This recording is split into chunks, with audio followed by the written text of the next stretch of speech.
The neon glow of the bar sign in a major city painted Johnny Walters in a lurid, unflattering light. The cheap whiskey burned a familiar path down his throat, chasing away the whispers of doubt that had begun to plague him in the quiet hours.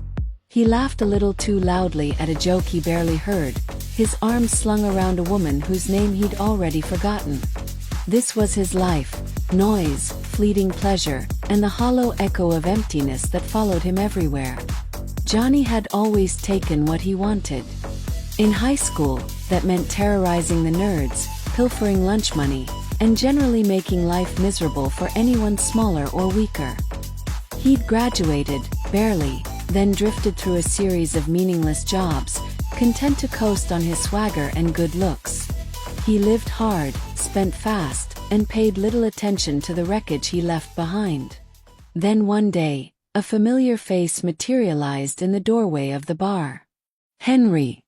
Henry Miller, the quiet, skinny kid he used to torment in the school hallways. Only, this Henry wasn't the kid he remembered. He was radiating a kind of calm, powerful joy that cut through the din and the darkness like a laser. "Johnny?" Henry asked, his voice clear and strong. Johnny scowled. "What do you want, Miller?" Henry didn't flinch. I thought I'd see if you were okay." Johnny scoffed. "Okay? I'm great. Living the dream, right here." He gestured around the smoky, booze-soaked room. Henry's eyes held a deep compassion. "Johnny, I found something that's changed my life. I think it could change yours too." He then began to speak of forgiveness, of grace, and of a loving God. Johnny, fueled by whiskey and a flicker of curiosity, surprised himself by agreeing to go to church with Henry the following Sunday. The experience was unsettling. The hymns were stirring, the people were welcoming, and Henry, now Pastor Henry, spoke with genuine conviction. Something within Johnny, buried deep beneath layers of cynicism and self-loathing, resonated with the message of redemption. As Henry issued an invitation to accept Jesus Christ, Johnny found himself walking to the front, tears welling in his eyes. The confession felt like a volcanic eruption. He poured out his sins, his regrets, the weight of a life lived in darkness. And when he finished, he felt lighter, clean, forgiven. Johnny walked out of the church reborn. But the joy was short-lived. His friends were the first to react. They laughed, they mocked, they accused him of being brainwashed. They couldn't reconcile the new, subdued Johnny with the men they knew. They shunned him, leaving him to drink alone. His family was worse.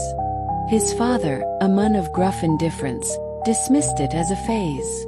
His mother, heartbroken to see her wild son fall into religion, pleaded with him to come to his senses. They argued, they cried, they ultimately pushed him away, unable to understand the transformation that had taken place. He found himself ostracized, alone. The emptiness was still there, but it was different now. It was mingled with a deep, abiding peace.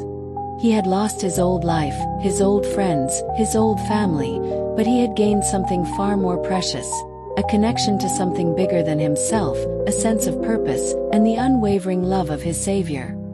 He spent his days studying the Bible, volunteering at the church, and praying for his loved ones. He faced their rejection with patience and humility. The loneliness was a constant ache, but he refused to succumb to the old temptations. One evening, sitting alone in his small apartment, a wave of doubt washed over him. He questioned his decision, the sacrifices he had made. He thought of the laughter, the camaraderie, the familiar comforts of his old life. Then, he remembered Henry's words, "It doesn't matter who hates you, who loves you, matters." He closed his eyes and pictured Christ on the cross, a love so profound that it transcended all earthly understanding. He thought of the forgiveness he had received, the grace that had lifted him from the abyss. A smile touched his lips.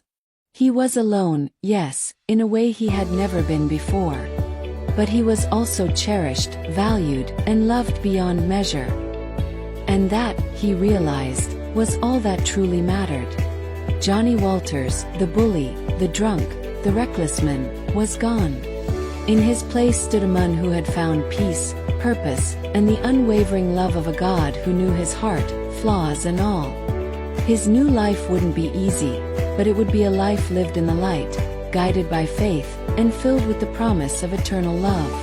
And that was a life worth living.